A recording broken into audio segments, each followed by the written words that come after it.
Savli ST depot કાર્યક્રમમાં ધારાસભ્ય કેતન ઇનામદારનું મોટું નિવેદન।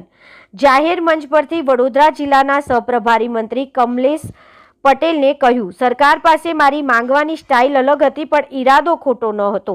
મને વહેલું લઈ લેવું હતું અને તાલુકાની જનતાને આપવું હતું। કોમ્પ્રોમાઇઝ કરવાની ટેવ નથી। સમાધાન પોતાની જાત માટે કરી શકું, પરંતુ પ્રજાના પ્રશ્નો માટે નહીં। સાવલી તાલુકાના વિકાસ માટે સ્પષ્ટ વલણ। 6.5 કરોડ જનતાની ચિંતા ભાજપ સરકાર કરે છે। સ્વામીજીની કૃપાથી અમે સૌ આ વિસ્તારના નાગરિક તરીકે, અને હું તમને કહું છું ને કે 6.5 કરોડની ભારતીય જનતા પાર્ટીની સરકાર 6.5 કરોડની જનતાની ચિંતા કરે છે।